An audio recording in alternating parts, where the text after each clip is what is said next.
Is coronasomnia a thing? I can definitely relate. Going back to March last year when we put into hard lockdown level 5, man, it's a thing. It's just, even you're sitting around thinking to yourself, now I've got all the excuse in the world just to have a nap and have a sleep, but you just can't. I don't know. Is it the anxiety, the don't know, or the uncertainty? A lot of people falling into depression about it. But is it a thing? And if it is a thing, how do you get over it? How do you work through it? Well, we are chatting this morning to I call him a sleep therapist. That's not what he calls himself. Anton Fourie. Anton, môre, good morning. Môre, Martin. How are you doing on that side?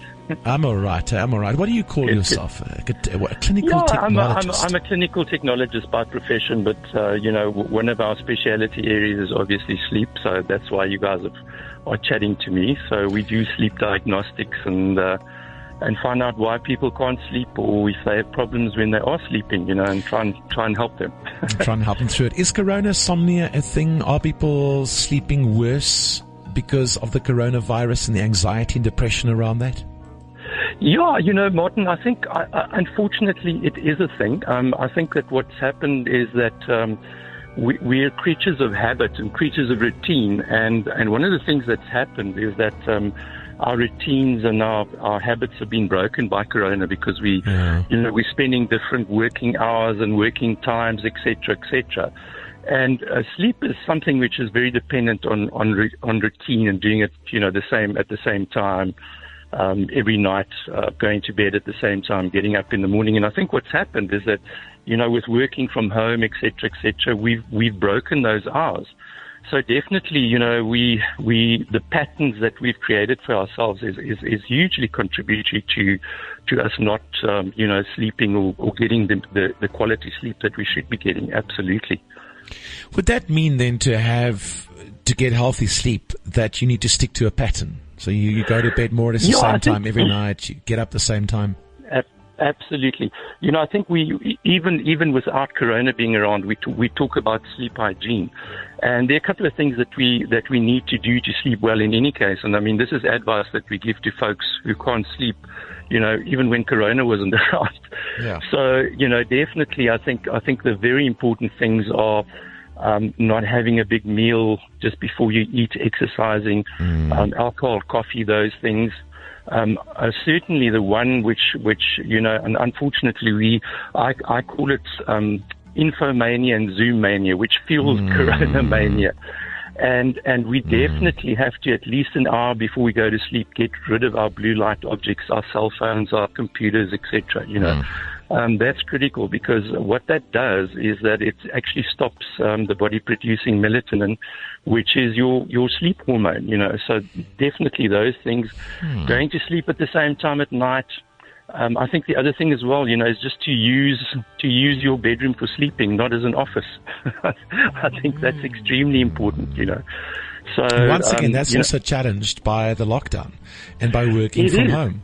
It is exactly that, but once again, get up in the morning, get out of your pajamas, don't sit in the bed with your pajamas on, get to a dining room table, work from there, so that your routine, that you're used to out of Corona, that one can just get back in sync again. So I think, those things are really critically important for us to be able to, get the quality sleep that we should be getting. You're calling it a blue light device, as in your phone. Does the TV count as that as well, if you're watching a series? Yeah, look, the TV is probably it's probably the better of the evils, if I can put it that way. But I think the most important thing is really, before sleep, you need to actually be meditating a bit and just sort of slowing down, chilling, maybe a good book or something like that, So those are the sort of things that you should be doing. I think that also, with us being on social media, there are a lot of apps around that you can access and that you can sit and meditate a little bit before you go to bed. So just wind down a bit and actually relax before you get into bed. The other thing as well, is that I think that what happens is that folk lie around and worry that they're not sleeping. If that happens to you, get up and go and sit in the lounge and just be rustig, and get back into the pattern again. I mean, if you miss one night's sleep, sleep, it's not the end of the world, So yeah. Such a good point, eh? Yeah. Worrying about sleeping is worse for you than not sleeping.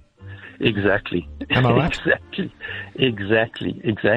So that's why we need to try and do these what as we term them sleep hygiene things. We just get your routine back in place again, and just get into a rhythm. That's something I learned yonks ago when I started out in radio. I did the Through the Night show. Yes. And then you have to sleep in the morning when everyone else starts their day, which was hell of a difficult for me, initially. And you start stressing about it, I'm not sleeping. And then I thought, you know what, just stuff this. I will then go on with my day like the other people until my body forces me. It's so tired that it just wants to sleep then. Because worrying about it is just horrible. Absolutely. We have something called a circadian rhythm, which is really, our sleep pattern, if you can put it that way. And it's also something which happens to shift workers, and as you've said, you obviously, if you were working those hours, your normal you're out of sync basically, because also Completely. Remember the other thing that also happens is that the time of day also drives your sleep pattern. So when it starts getting light in the morning, we start producing cortisol, and your body wakes up. So it's unnatural for us to sleep during the day. You understand what I'm saying?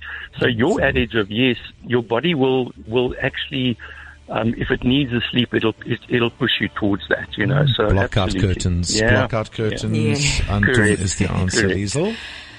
Would you recommend that on weekends, when we are able to sleep in and you wake up around the time you normally do during the week, let's say 5 o'clock, that you go back to sleep and sleep for another couple of hours, maybe until around 8 or 9, or should you just wake up at 5 because it's what you've been doing for the past 5 days?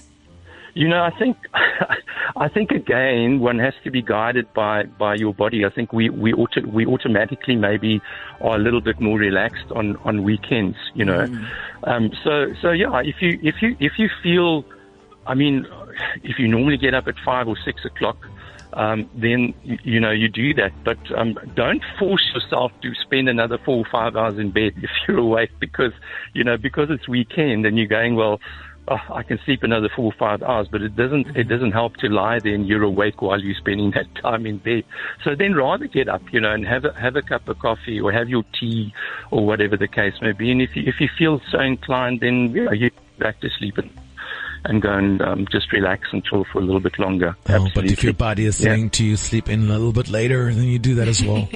Listen to your body. Absolutely. Just do it. Okay, so just some takeaways here, just some points. Do not eat big meals or drink caffeine, or did you say alcohol as well, an hour before bedtime. Try and stick to a pattern. Yep. Right, avoid the mobile phone and just information overload. And that's me. Oh my goodness, I check all the feeds just before I go to bed, and then I'm surprised that my head is racing with this and that and the next thing for the next hour rolling around. Like, don't Martin, do it. we that's the other thing as well. We're being bombarded by info about Corona, etc. So my advice is, if you need to know something, choose a channel, choose Business Live, choose Sunday Times or something, and stick to just looking at that and getting your information from a specific source. We tend to sit on the phone, and I find 10 articles on whether to vaccinate or not vaccinate. At the end of the day, I'm not sure what the heck I must do in any case, Exactly. So choose I a think reputable source like jacarandafm.com is what you were saying. And just stick to that one. It's good for your health. Fantastic. You heard us right. Absolutely. You know what we're going to do is we are going to put these points, because you mentioned 3, 4, 5 points there, I think, unless you've left one out for now. But I think we've covered quite a couple of good points and pointers to get better sleep there from Anton. Anton, thanks for your time. Ons waardeer dit. Hoor, 'n lekker dag vir jou verder. Goeie dag en lekker dag vir julle. Nog een vraag. This is one question that I meant to ask you, because I've heard so many varying opinions about it. If you had to choose the best times to sleep, like you go to bed this time, you wake up that time, what would that be? 8 o'clock, 9 o'clock, 10 o'clock? Or does it differ from people to people? Martin, it does differ from person to person. We need to get, as adults, we need to get in about a good 6 to 8 hours worth of sleep. I think the adage is, that you sleep better, or you're going to REM sleep in the early hours of the morning, which is around about sort of 2, 3, 4 o'clock. So later is better, sort of 10, 11-ish, and then we push through to 4, 5 or 5, 6, But it is an individual thing, unfortunately. Somebody may go to bed at 10 and wake up at 7, But you've just got to work around that. And as I say, if you're finding that you're going to bed at 8 o'clock and you're waking up at 1 o'clock in the morning, shift your times.